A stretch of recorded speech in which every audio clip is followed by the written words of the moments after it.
Agora esta chamada está sendo gravada. Agora esta chamada está fazendo anotações. Boa noite. Hoje Noite. nós iremos estudar um pouco sobre as perdas, os tipos de perdas que nós temos no nosso dia a dia, tá? Como é que elas acontecem, né?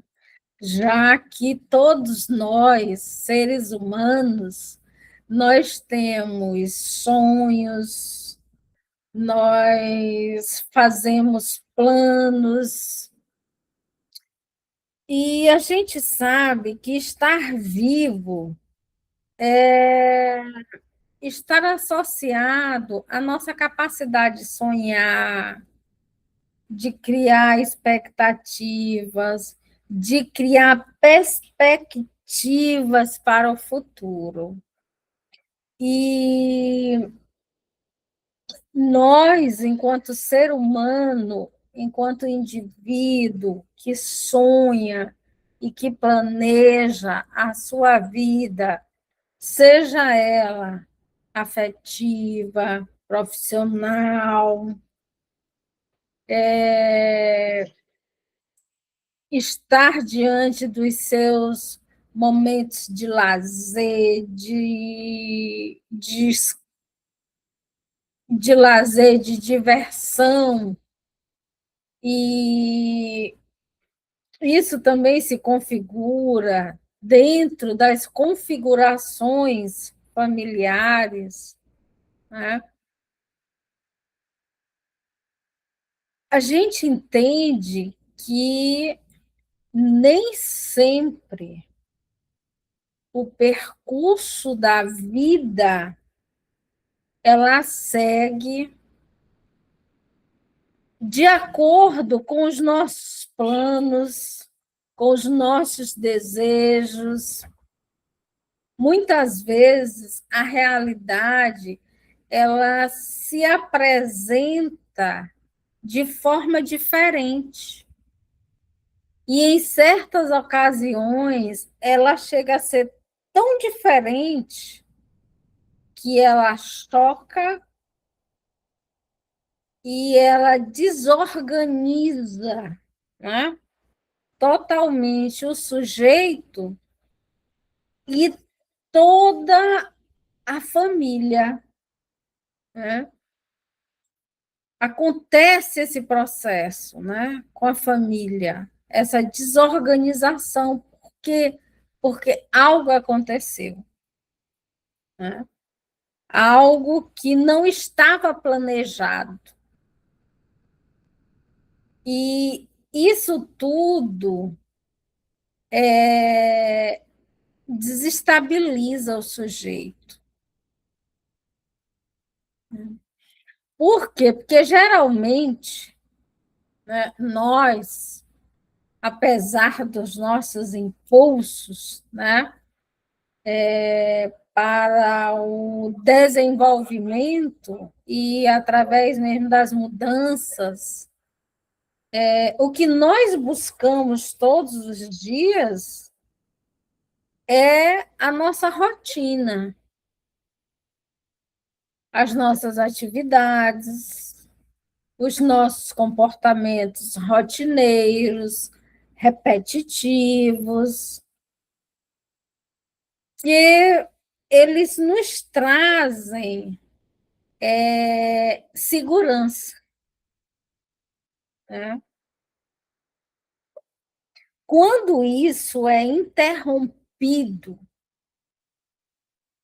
perante a morte ou um adoecimento de um ente querido, né,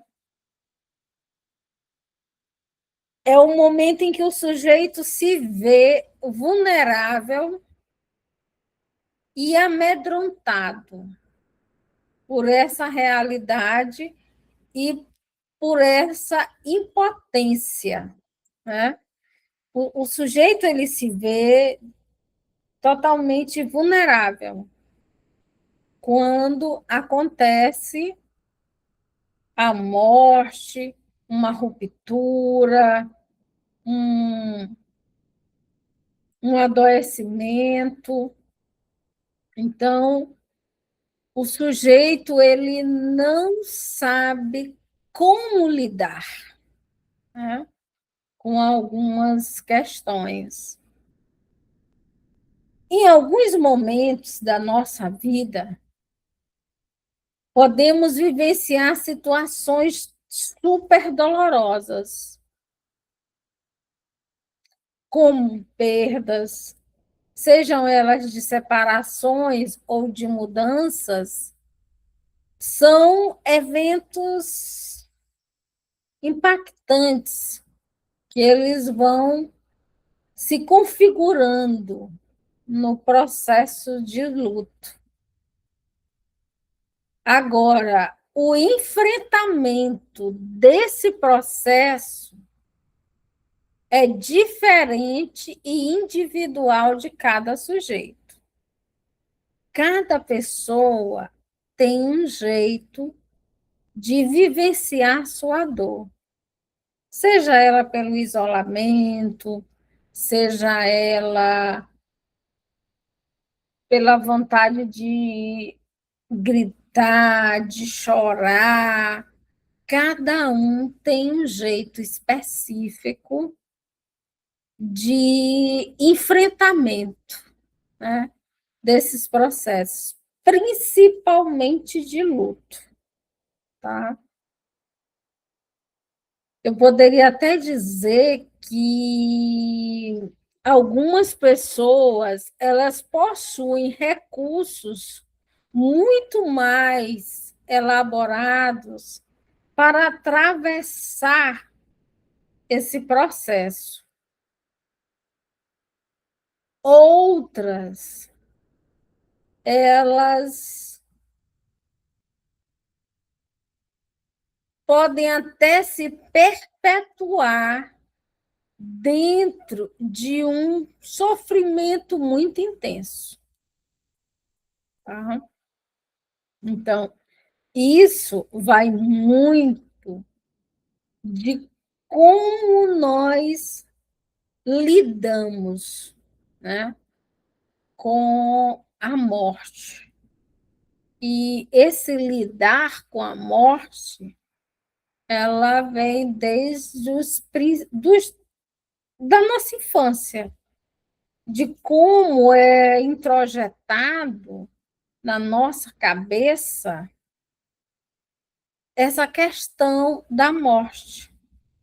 Como é que eu vejo a morte? Né? Então, nós, enquanto seres humanos, né, eu até diria, né, parafraseando uma frase de Kovacs, né, que é um dos estudiosos sobre a morte, ele diz assim, e eu complemento, ele diz que a morte como perda, ela instaura, em primeiro lugar, um vínculo que se rompe de modo irreversível, sobretudo quando ocorre uma perda real e concreta. Eu acrescento que, a partir daí, ela vai deixando sequelas no ser humano, e este vai buscando adaptar-se a uma nova condição de vida, ainda não conhecida e não familiar. Né? Aqui houve uma ruptura. Pá, alguém morreu. Como é que eu vou lidar agora com essa ausência? Como é que eu vou viver agora? Que tipo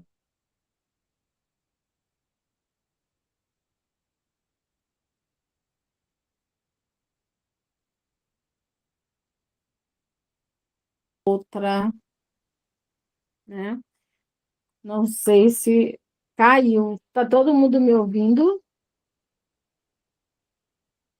Ó, Dilcilene, deu uma caidinha, mas já retornou, viu? Eu só não sei se eu vou conseguir gravar, mas eu vou ver se eu consigo entrar novamente.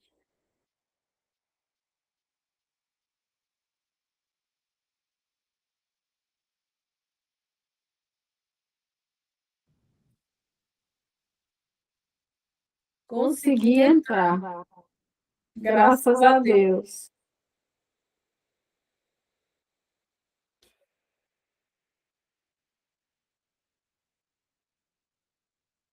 Pronto, consegui entrar.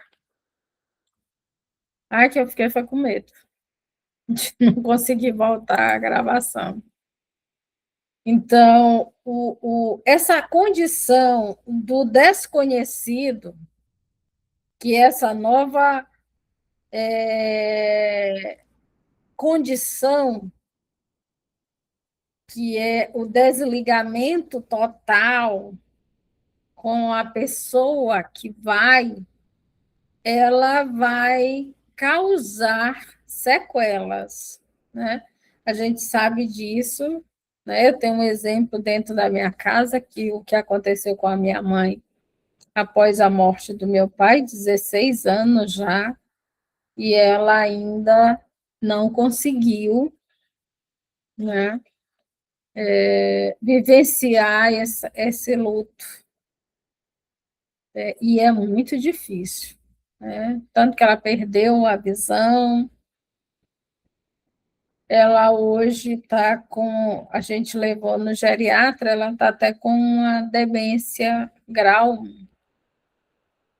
E isso vem decorrendo desde o período da morte do meu pai. Então, tem pessoas que realmente elas não sabem lidar com as perdas, principalmente quando a mulher ela é muito dependente do marido, e a minha mãe era, né, muito dependente. Então, foi muito difícil, né? Difícil. Boa noite, minha querida. Oi, boa noite. Desculpa, gente. Parece que eu tive um probleminha com um Tudo bichinho aqui em bem. casa. Mulheres morrem de medo de lagartixa, perereca, besouro, essas coisas. Sabe como é, né?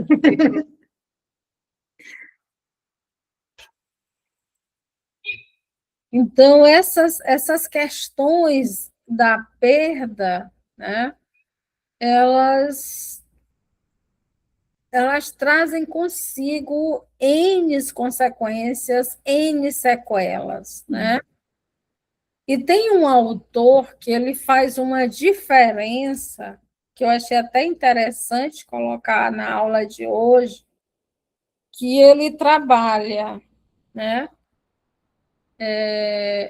o significante de perda, quando ele diz que a perda indica o processo que ocorre após a morte.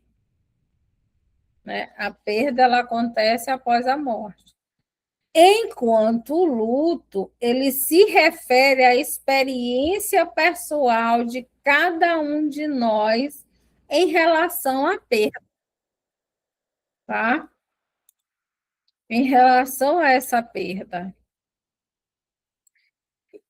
Então, o luto é o modo como nós reagimos à ruptura de um vínculo significativo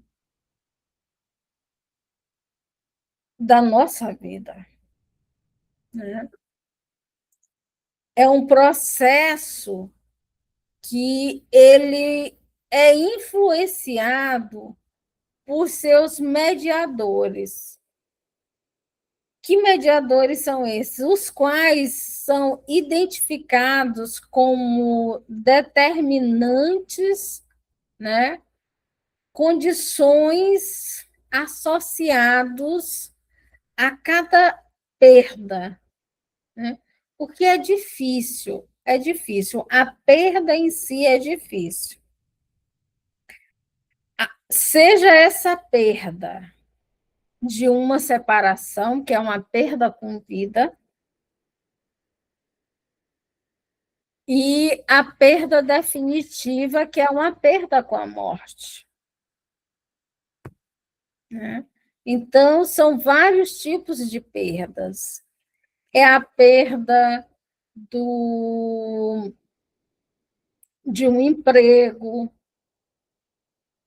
porque ela vem também com várias consequências, com várias sequelas, tá?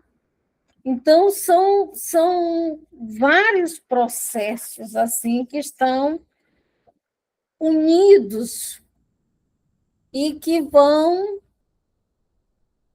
transformando o nosso dia a dia. Como eu coloquei antes, quer dizer, é algo que é conhecido, porque nós sabemos que a morte ela existe.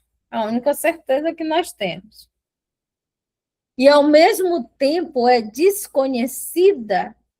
Por quê? Porque nós não sabemos lidar com ela.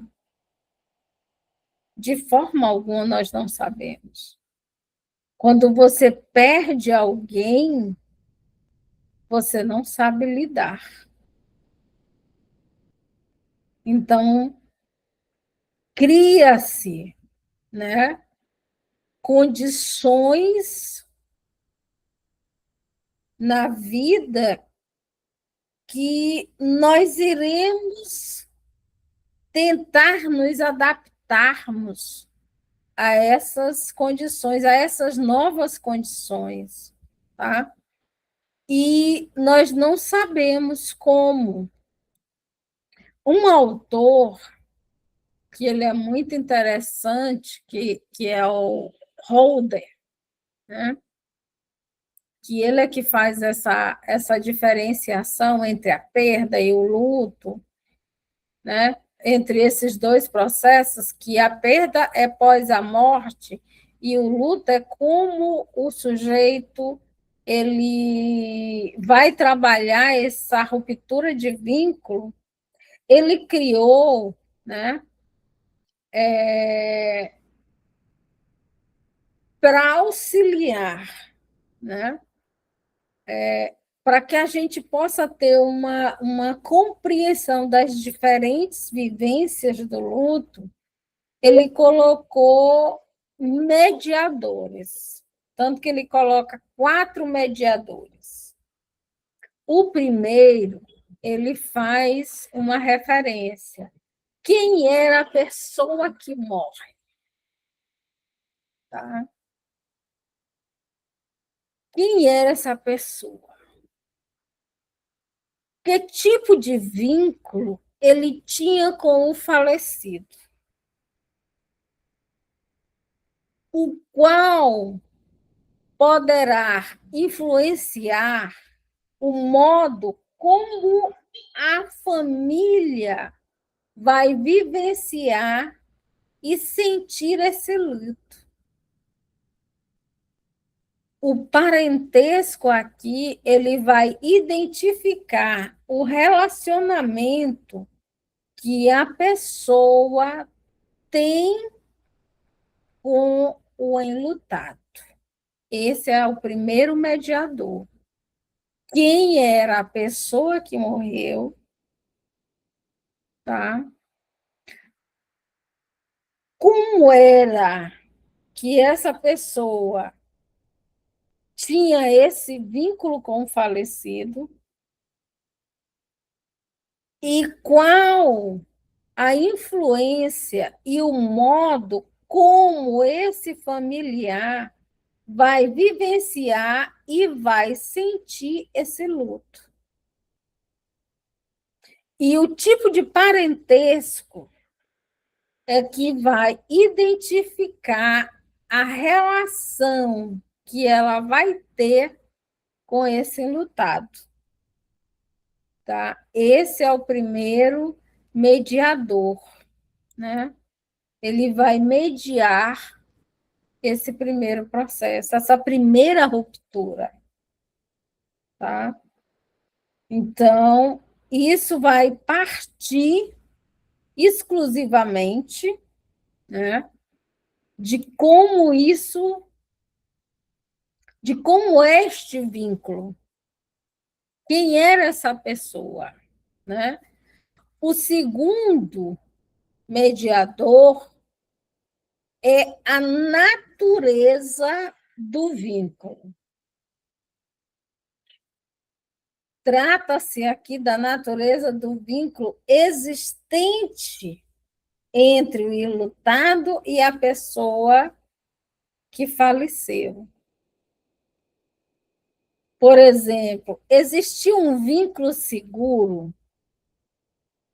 Era um vínculo ambivalente? Era um vínculo de dependência? Era um vínculo conflituoso?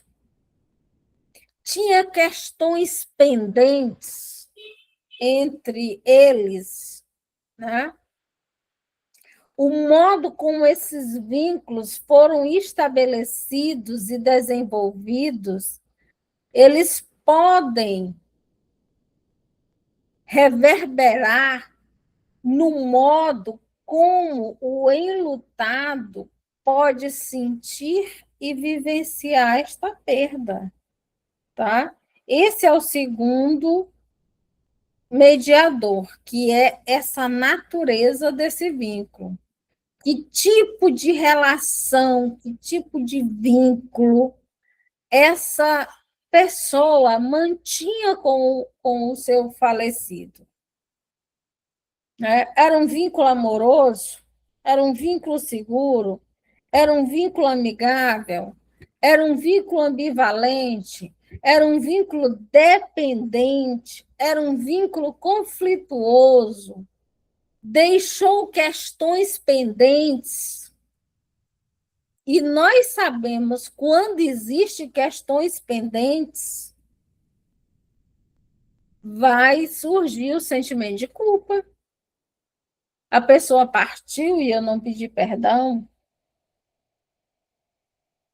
A pessoa partiu e eu não tive tempo de dizer o quanto ela era importante, mesmo nos nossos conflitos, das nossas situações conflituosas, né? Então, tudo isso, né, cria-se, né, uma situação de conflito psíquico em relação à morte. Porque eu preciso trabalhar dentro de mim esses processos, né? E eles não acontecem assim por acaso. Às vezes, num acidente, a pessoa está saudável, a pessoa saiu de casa para trabalhar, ela está extremamente saudável, simplesmente aconteceu um acidente. Como é que fica a natureza familiar desta casa? Como fica, né? E que tipo de vínculo todos da casa tinham com essa pessoa? Porque o autor, o Older, né? Que no livro dele de 2013, que ele coloca os 4 mediadores, e o primeiro é quem era a pessoa que morreu, e o segundo, que é a natureza do vínculo, né? Ele coloca que essa intensidade do luto pode determinar uma intensidade de amor, ou seja, uma intensidade de reação com o luto e onde está associado a proporção dessa intensidade da relação amorosa.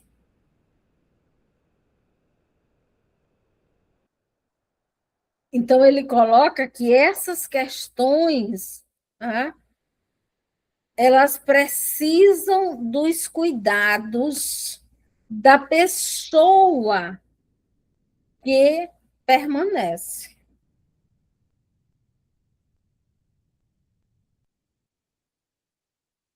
Porque ela precisa sentir consigo mesmo, né, o que poderá, né, acontecer dentro desse processo de luto e a difícil reelaboração desse luto, tá? Por isso que a natureza do vínculo, ela é muito importante, porque ela precisa ser analisada. O terapeuta, ele tem que ter na mente esses processos, essas mediações, quando ele está diante do seu paciente e questionar quem era o enlutado, né? Que tipo de vínculo você mantinha com ele?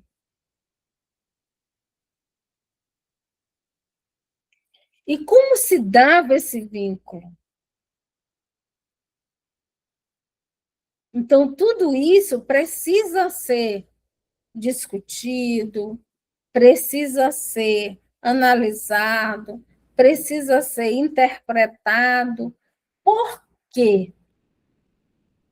Porque você vai passar por um momento de sofrimento, por um momento de enfrentamento, por um processo de reelaboração e de organização da sua vida para que você supere essas ausências, supere essas perdas, principalmente as perdas definitivas. E também as perdas, digamos, de uma separação, que você ainda vai ter que conviver, né, com aquela pessoa amada que ela não está mais com você. Então, são diversos tipos de perdas. Tá? Quando você perde o emprego, você naturalmente se afasta das pessoas com quem você convivia dentro do seu trabalho. E isso também é um processo de dor, porque se você estava numa empresa há 10 anos, há 15 anos, há 20 anos, e você é demitido, a sua natureza é de afastamento. E você precisa desse momento. Mas também você precisa depois se organizar mentalmente dentro desses processos. Tá? E dentro desses vínculos, quando eles são ambivalentes, que muitas vezes fazem parte, né, dos relacionamentos mais próximos, principalmente com o marido, amigos, existem sentimentos negativos e coexistentes, né, quase em igual proporção com as relações positivas, com os momentos positivos. O que pode, nesse momento, nesse tipo de vínculo, dificultar o processo de reelaboração, como eu falei antes. O processo de reelaboração, por quê? Porque ele vai vir carregado de sentimentos de culpa, tá? Porque existem conflitos, existem questões inacabadas, existem questões pendentes que elas nunca serão resolvidas pós-morte. Então, é necessário que o processo do luto ele seja de ajustamento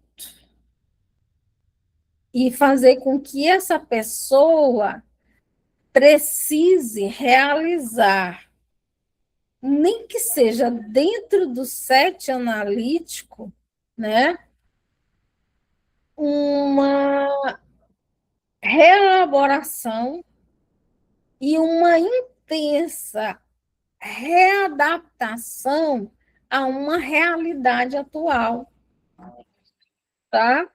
E isso é o segundo processo, né, que eu coloco, que é o de natureza do vínculo. O terceiro processo é como a pessoa morreu. Ela morreu de quê? Foi de acidente? Foi de câncer? Foi de uma doença mais grave? Né?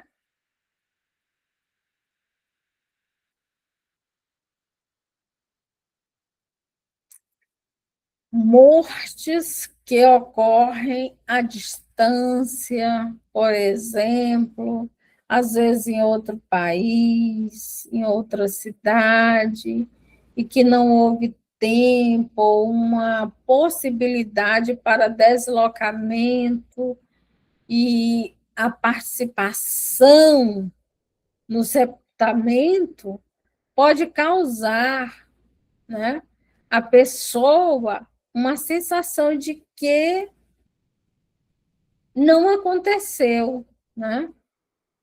Está tão distante, está tão longe, será que morreu? Né? E a pessoa, às vezes, dentro desse processo, né, de como a pessoa morreu, ela pode criar, né, dentro do seu inconsciente, que, devido ao afastamento, essa pessoa nem tenha morrido, né? Nem tenha acontecido nada, porque ela não viu, ela não presenciou, ela não estava lá, né? Isso também dificulta a elaboração da perda do luto, tá? Quando a morte ela acontece desta forma, tá? Porque nós temos vários tipos de morte. Morte de pessoas próximas, mortes repentinas e inesperadas, tá? Que às vezes acontece até sem um anúncio prévio sobre a possibilidade da morte, como eu coloquei antes, a questão do acidente, né? Ou do adoecimento muito rápido, muito próximo, que isso vai apresentar dificuldades de se reelaborar o processo do luto, tá? Então, tem mortes violentas e traumáticas? Sim, tem mortes violentas e traumáticas, tá? O impacto de mortes violentas e traumáticas, elas podem durar muito tempo e, geralmente, o caminhar para um luto, ele é difícil de ser sentido, difícil de ser elaborado e de atribuir sentimentos sobre casos como homicídio e suicídio, tá? Por quê? Porque são sentimentos, muitas vezes, de impotência, de culpa, de autorrecriminação, são sentimentos de injustiça, levando o ser humano a vários questionamentos. O que eu poderia ter feito para prevenir tal acontecimento? Principalmente quando é o suicídio. Quer dizer, você chegar, arrombar a porta de um quarto e ver a pessoa que você ama com uma corda no pescoço, vai surgir inúmeros questionamentos. Vai acontecer até, eu diria, pensamentos intrusivos, conflituosos, questionantes, porque o suicídio você nunca entende. É um dos problemas assim que no Brasil acontece com frequência. Um dos estados do Nordeste que mais tem suicídio é aqui próximo do Maranhão, Teresina, capital do Piauí, que fica a 40 minutos da minha cidade. E o suicídio é algo que você não consegue entender por quê, porque é uma morte silenciada. A pessoa, às vezes, está sorrindo para você de manhã e, à tarde, ela comete o suicídio. Então, são mortes silenciadas. São mortes que ficam dentro do seu inconsciente de uma forma traumática, onde você não vai conseguir compreender. A família, ela fica totalmente desorientada dentro desses processos, né? Aí vem o transtorno de estresse pós-traumático, que sempre acontece, né? E é difícil vivenciar mortes traumáticas, principalmente por homicídios ou por suicídios, tá? No Fantástico, a gente viu agora, não foi uma morte traumática, mas um homem arrastar uma mulher quase 500 metros e ela ficar em pele viva, né? Isso é muito traumático. Não chega a ser uma morte, mas é uma ruptura de relacionamento que causou um dano não só físico, como psicológico. Digamos, essa mulher terá coragem de ter um envolvimento com outro homem? Eu acredito que não. Se ela não fizer terapia, eu acredito que não. Porque ela vai se resguardar.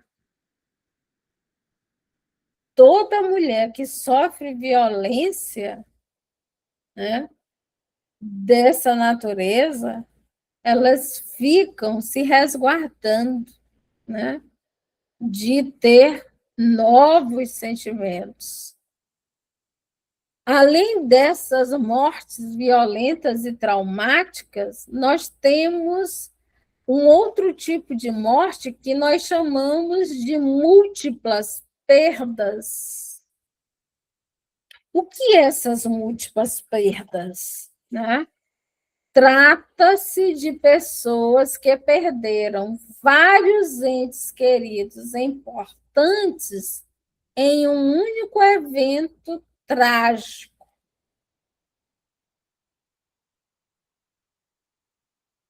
Um acidente, né? Onde pai, mãe, filhos estavam todos, tá? E houve essa perda múltipla, tá? E essa perda múltipla, ela vem com uma sobrecarga emocional muito grande. Porque eu diria que é um dos lutos mais complexos. Você perder 3, 4 pessoas num único dia, tá? Num único momento, vai ter processos de somatização, vai ter processos de transtorno de estresse pós-traumático, né? E essa pessoa precisa de cuidados psíquicos. Ela vai ter a necessidade de buscar, seja um psicanalista, seja um terapeuta do luto, mas ela vai precisar, porque foram várias perdas, tá? Então, foram situações diferenciadas, tá? E ela não vai conseguir trabalhar a sua autonomia. Ela não vai conseguir trabalhar as suas funções físicas e cognitivas diante dessa perda de familiares ou de amigos. E a gente viu agora no que aconteceu no Rio Grande do Sul, né? O vulcão foi em Santa Catarina, né? Que eu digo, o Sul foi em Santa Catarina, que o furacão ele levou familiares, casas, e foram perdas não só físicas, não só a morte de alguns, como perdas mesmo de casas, abrigos. E a situação ela se torna um choque, porque ninguém esperava. A morte é assim. A gente não espera. A gente não cria perspectivas futuras para a morte, a gente cria perspectivas futuras para os nossos sonhos, para as nossas vidas, para os nossos prazeres, para os nossos desejos. Mas nunca a gente para pensar: ah, eu vou morrer. Como é que eu quero morrer? O que é que eu quero no meu velório? Que tipo de música eu quero que toque? Né? Eu quero uma banda, eu quero um forró. Né? Então, nós não paramos para pensar.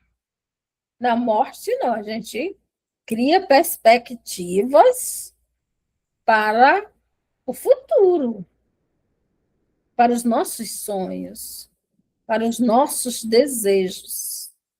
não para os nossos fins, o nosso término. Né? Tem gente que não concebe nem a velhice, quanto mais a morte. Né? Quanto mais a morte. Né?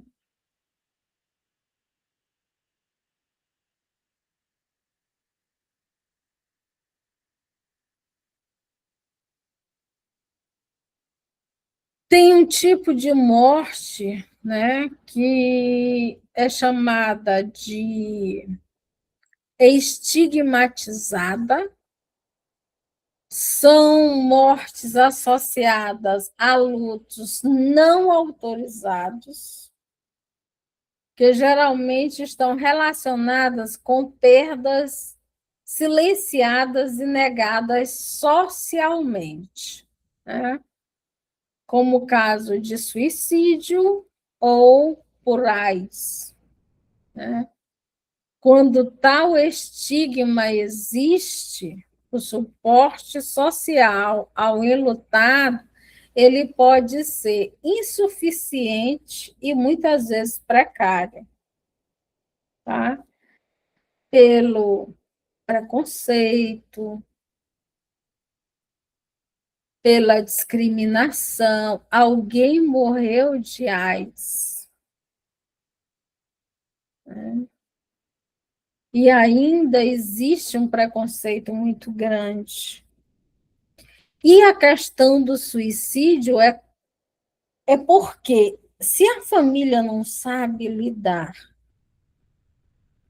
com aquele processo da morte, e a gente sabe que todo processo depressivo ele leva ao suicídio.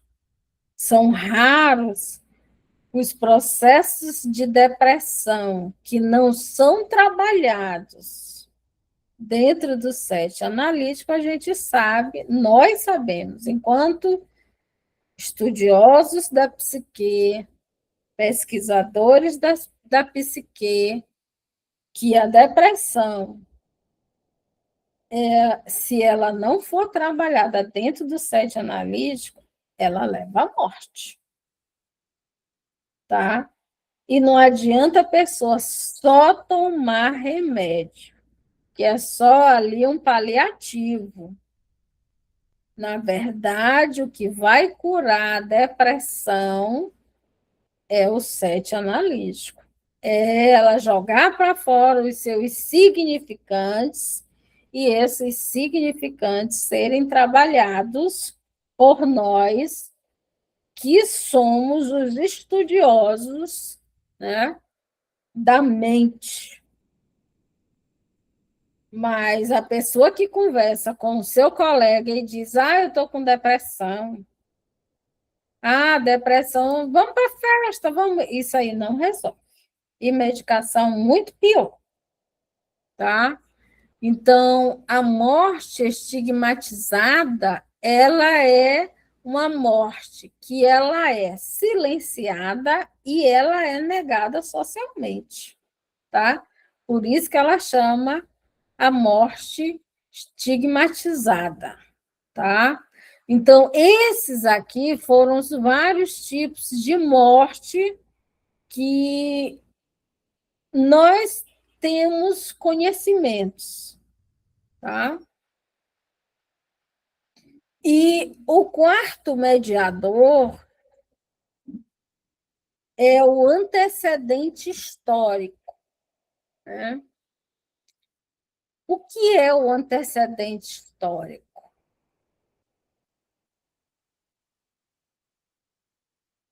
São o contexto histórico daquela pessoa, o que aquela pessoa já teve de vivência afetiva e de enfrentamentos, né? No seu passado, com as suas perdas, e como ela poderá sentir, atravessar e ressignificar esse processo da morte. Então, esse seria o quarto mediador. O quinto mediador dos tipos de perdas são as variáveis da personalidade, tá? A estrutura da personalidade é como funciona o nosso psíquico. E, de acordo de como funciona o nosso psíquico, é ele que vai nos ajudar a entender como sentir e vivenciar uma perda. Tá? Eu diria que esse é um mediador, né, muito importante, né? Essa variável, né, da nossa personalidade. Porque cada um de nós, eu, Siqueira, da Cíderes, cada um de nós, nós temos um funcionamento psíquico. E dentro desse funcionamento psíquico, ele vai me ajudar a entender, a sentir, né, como eu vou vivenciar essa perda. E que tipo de recursos psíquicos estarão disponíveis, né, ali, de acordo com a minha variável de persona, né? Como é que está a minha autoestima? Então, isso é muito importante, porque mesmo eu sabendo que existe uma perda, que eu não terei mais convivência com essa pessoa, eu preciso trabalhar a minha autoestima para que eu evite determinados transtornos, determinados processos de psíquicos, tá? Para que não aconteça, né, uma psicossomatização, porque isso nós sabemos que pode acontecer, tá?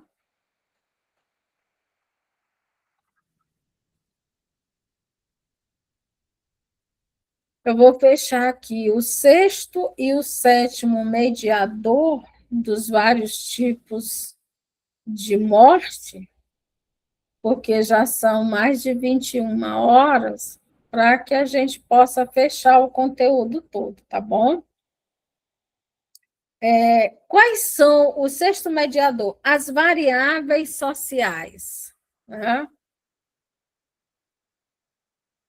Nós sabemos que o luto ele é um processo individual, mas também ele é coletivo e ele é social, tá?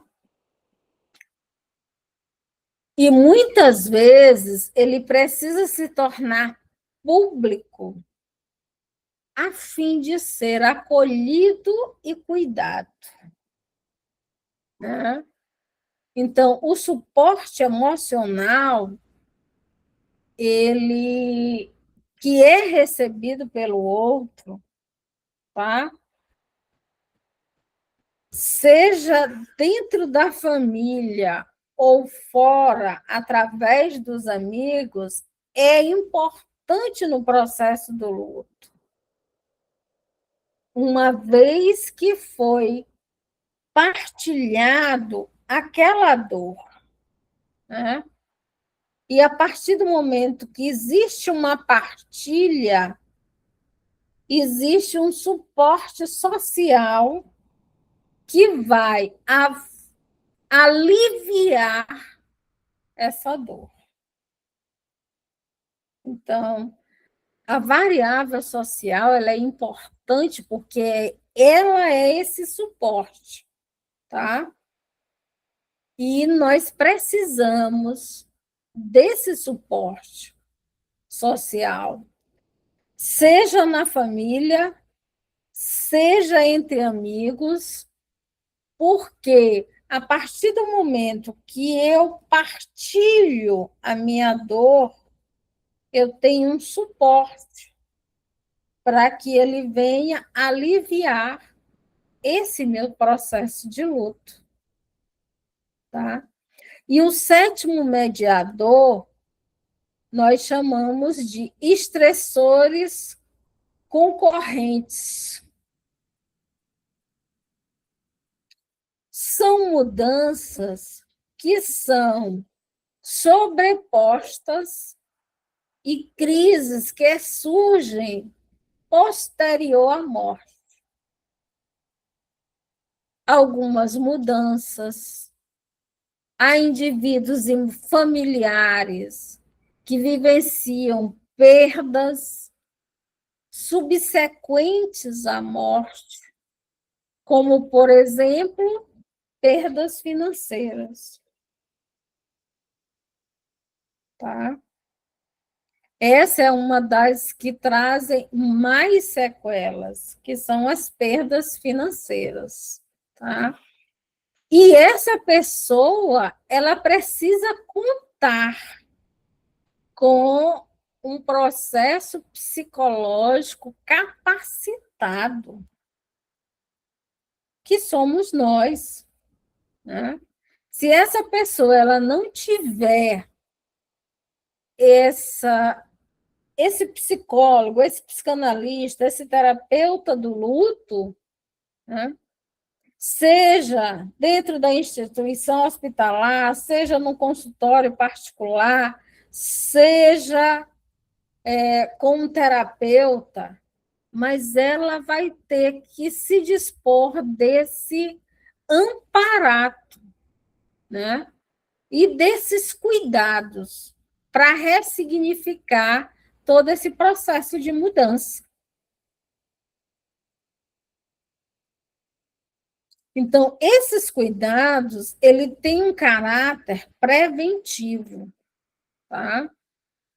E evita sequelas no processo de luto. E cada um de nós precisamos vivenciar a nossa dor, ressignificar a nossa dor e continuar a nossa vida. Tá? Restaurar o significado da vida pós-morte. Tá? Nós precisamos ressignificar a vida, a nossa vida, após morte de outras pessoas, de outros entes queridos. Tá? E aqui eu encerro, né, os vários tipos de morte e queria agradecer a atenção de cada um de vocês nessa aula, que eu sei que ela é uma aula difícil, é uma aula complexa, é uma aula difícil de ser trabalhada, porque ela trabalha com aquilo que nós mais temos medo, né? Que é a morte.